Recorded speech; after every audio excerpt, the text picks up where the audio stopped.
Hi, this is Mark Fortin, Senior Solutions Specialist with Toon with an expertise in compositing. In this video, we'll take a look at the Quadmap node.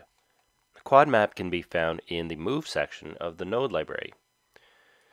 I'll drag that Quadmap in, and let's move to the left side where we see our character and the background. What we want to do is we want to use the Quadmap to use this character and offset an instance of it to create a cast shadow. So I'm going to add a apply peg transformation. And usually what you'd do is you'd have a peg to offset the character. So just to show this, I'll connect the character down to my peg transformation and wire this behind the character. Next I'll add the peg. So you can see that, and I'll turn my animation off, you can see that I have two instances of this character. And I can do my best to scale it down and maybe skew it so that it looks like it's fitting the ground. But I'm never going to get a true distortion out of it to fit the perspective of the ground that I'm looking at.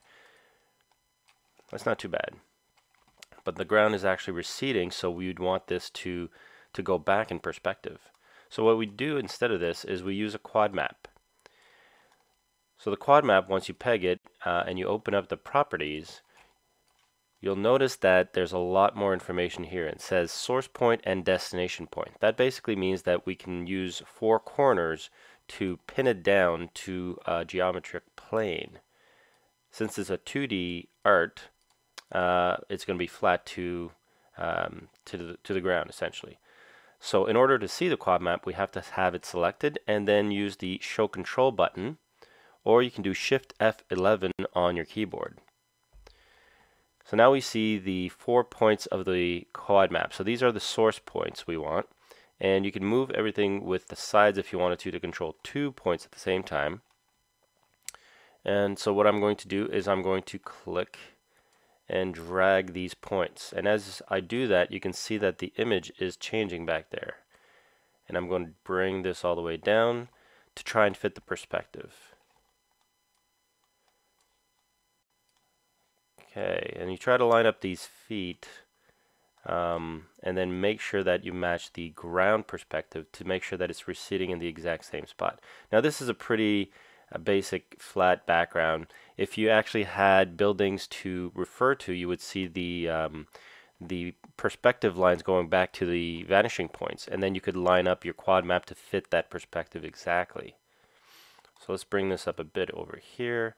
And that's not bad. So this is basically showing you a distortion of the original character's image to match the perspective of the ground plane and cast a shadow. Now a different way you can use it, and I'm going to move this Quadmap aside. Let's call this original. Let's drag another Quadmap in, and we'll connect this one now. And I'm going to rename this one Quadmap Pinned. So if I open this up, you can see that the source points all say 12 west and 12 north here, 12 east, 12 north. They're basically the four original corners of the camera image. What we can actually do is we can pin the four corners to the geometry that we want to change. So again, I'll have my Quadmap selected and hit the show controls. And now while I hold control down, you can see that as I toggle that on and off, it switches to a pink number. That basically means that we are switching to pinning the Quadmap first by determining the source point location. So I'm going to click and drag these bounding boxes. I'm going to put it right down to the base of that foot here, down to the base of this foot. And I'm going to want to make sure that this stays kind of wrapped around this guy like this.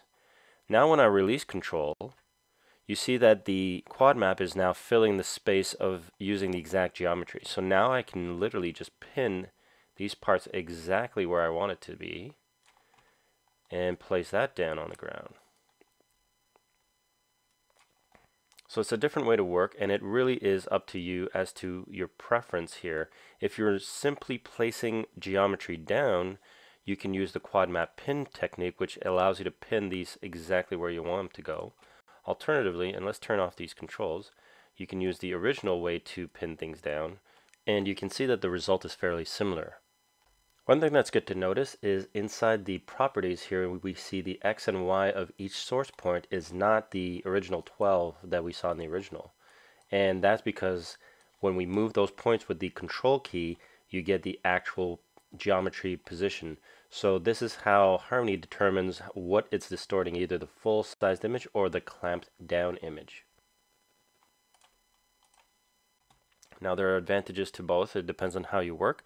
And in the next lesson, we'll show how adding a peg to the quad map either before or after can alter the way that this displays.